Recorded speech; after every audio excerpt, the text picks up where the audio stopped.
steam natin ng 30 to 40 minutes guys. So ayan, after 30 minutes, check natin. Wow! So yan ang ating steam na kamuting kahoy guys. So I think hindi pa yan masyadong luto guys. So extend pa natin ng another 15 minutes.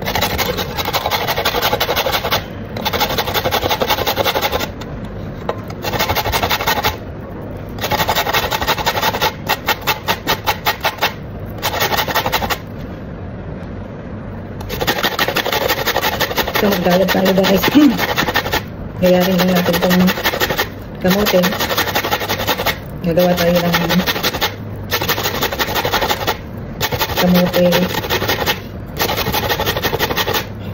Guys, yung ginagad natin na kamoting kahoy guys. So pigaan natin siya.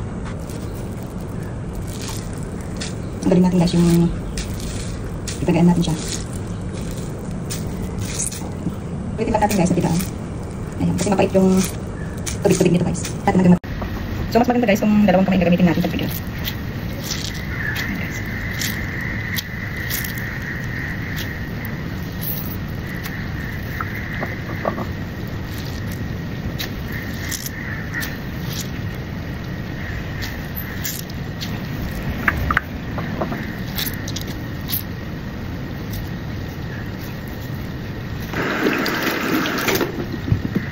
Siya guys, natin matanggal yung juice, iset aside na natin guys.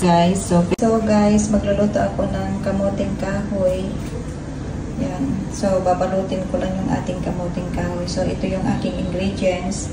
Ito yung pinagian kong kamuting kahoy. Maglagay ako ng sugar. Sugar lang siya guys, 500 ml. Pinainit ko na yung aking pan guys. So ilagay ko na ito ang gata.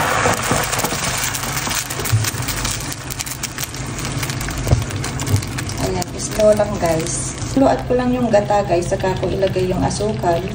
Yung aking kamuting kahoy, tatlong maliliit lang to guys na kamuting kahoy. Yan, ginayad ko siya. At kumulo-kulo na, so ilagay ko lang yung sugar. Ayan, tunawan natin yung sugar. Ano nga, kumukulo na, pwede ko nang ilagay yung ating kamuting kahoy.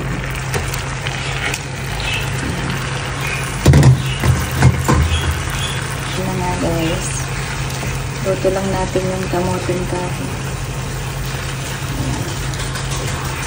Haluin lang natin hanggang sa matuyo yung ating gata, mag-mix sa ating kamuting kahoy.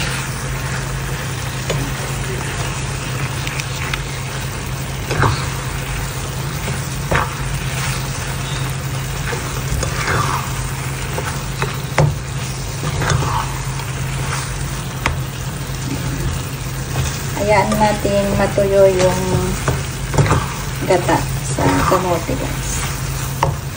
Tuyo na siya. Mag-add din pala ako ng butter pampadagdag sa lasa guys. Ayan. Ayan siya guys. Maglagay tayo ng butter. Padagdag lasa guys. Haluin lang natin hanggang ma-mix yung ating butter sa ayan siya. Ayan na siya guys, mahalo-halo na natin at pwede na natin i-turn off yung ating kanan. Ayan na guys. Pwede na natin balutin sa dahon ng saging. Yung prepare nating dahon guys. So, para mabilis siyang balutin natin guys.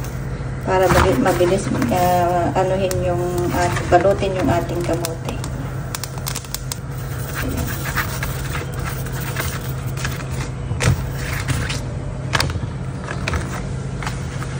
Ready, ganyan lang guys hanggang matapos. Ulit-ulitin lang natin guys hanggang matapos natin initin yung ating dahon. Ayan guys.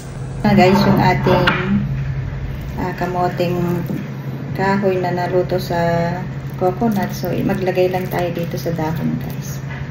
So, ganyan lang siya guys. Tapos, i-shape lang natin. Dagdagan pa natin. Shake natin ng ganyan, guys. Then, balutin natin. Ganito lang, guys. Ayan. After nyan, i-fold natin dito. Magkabilaan, guys. So, ganun lang siya. Ayan.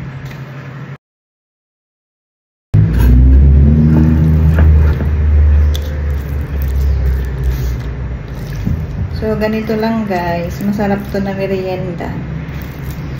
Ayan. Shape lang natin siya, guys. Ayan. Saan natin balutin. Ayan.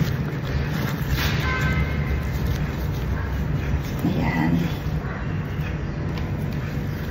Ganyan lang, guys. So, ito na nga, guys. Nakagawa tayo ng 10 piraso, guys. 2, 4, 6, 8, 10. So, 10 piraso, guys, ang nagawa natin. So, pwede na natin i-steam, guys. Guys, pwede na natin i-steam.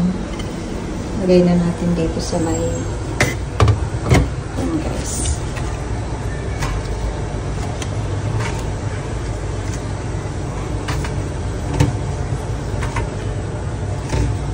So, yan, guys. Steam natin.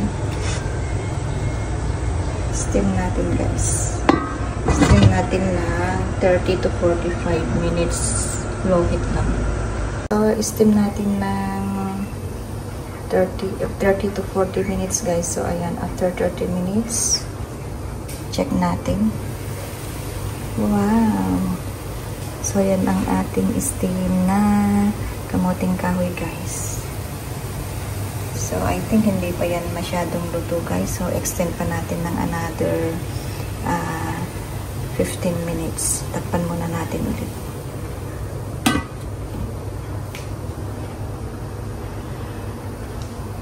Check natin ulit, guys. Wow! So, ayan na, guys. Luto na yung ating kamuting kahoy. Suman na kamuting kahoy. So, pwede na natin i-turn off, guys. Yung kalan. Yummy, guys. So, ayan na, guys. Pwede na natin tikman at ang ating merienda. Kamuting kahoy. Tikman natin. Tadaan! Ito yung texture ng ating kamuting kahoy, guys. Napakasarap, guys. So delicious. Ayan, guys. So ito, guys, yung ating kamuting kahoy. Napakasarap niya, guys. Ang linamnam. So yummy.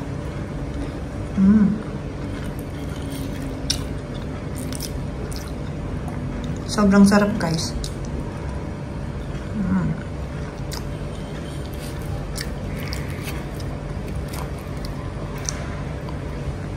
Thank you for watching.